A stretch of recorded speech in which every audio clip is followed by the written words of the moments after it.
नमस्कार। One India में आपका स्वागत है। तिरंगे में लिपटे अपने शहीद पति को सल्यूट करने और अंतिम संस्कार से पहले उनके कान में आई लव यू कहने वाली निकिता कौल भारतीय सेना ज्वाइन करने जा रही है। उत्तराखंड की राजधानी देहरादून के परिवार से ताल्लुक रखने वाले मेजर विभूति शंकर ढोंडियाल 2 साल पहले पुलवामा में आतंकी हमले में शहीद हो गए, मगर उनकी सेवा का जज्बा शहीद नहीं, उसी जज्बे को उनकी पत्नी निकिता ने बरकरार रखा। निकिता 29 मई को भारतीय सेना में लेफ्टिनेंट की भूमिका संभालने जा रही है। पिछले साल इलाहाबाद में विमेन एंट्री स्कीम का एग्जाम पास करने वाली निकिता की कहानी एक मिसाल की तरह सामने आई। 17 फरवरी 2019 को आतंकी हमले में 55 RR में पोस्टेड 35 साल के विभूति शंकर ढोंडियाल शहीद हो गए।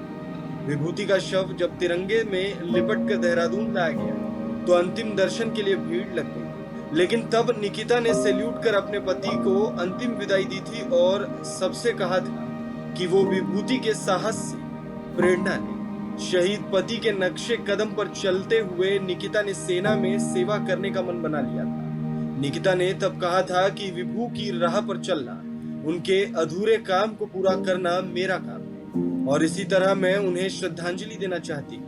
इलाहाबाद से इम्तिहान पास करने के बाद वो पिछले साल से ही चेन्नई स्थित ऑफिसर्स ट्रेनिंग एकेडमी में ट्रेनिंग ले रही है। अब निकिता की ट्रेनिंग तकरीबन पूरी होने के बाद वो अफसर के तौर पर सेना का हिस्सा बनने जा रही है। लेफ्टिनेंट कर्नल विकास नौटियाल के हवाले से कहा गया है कि 29 मई को निकिता ट्रेनिंग से पास आउट हुई। चूंकि कोरोना काल है, इसलिए पासिंग आउट कार्यक्रम में केवल निकिता के पिता ही शामिल हो सके।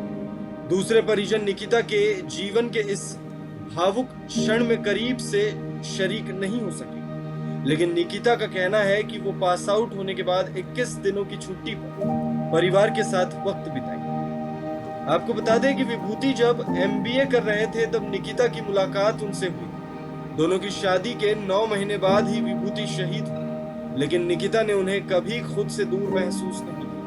विभू की यादों और शब्दों से ही प्रेरित होकर निकिता ने नोएडा बेस्ड मल्टीनेशनल कंपनी का जॉब छोड़ सेना में जाने की ठानी। शनिवार को निकिता लेफ्टिनेंट बनने के साथ ही देश की सेवा में जुट जाएंगी। पास आउट होने के बाद वो चेन्नई जाएंगी, वहां से वो सीधा अपने पिता के पास फरीदाबाद जाएंगे। उत्तराखंड में कोरोना की स्थिति सामान्य होने पर वो देहरादून आए। इस खबर में फिलहाल इतना है। तमाम अपडेट्स के लिए बने रहिए वन इंडिया हिंदी के साथ।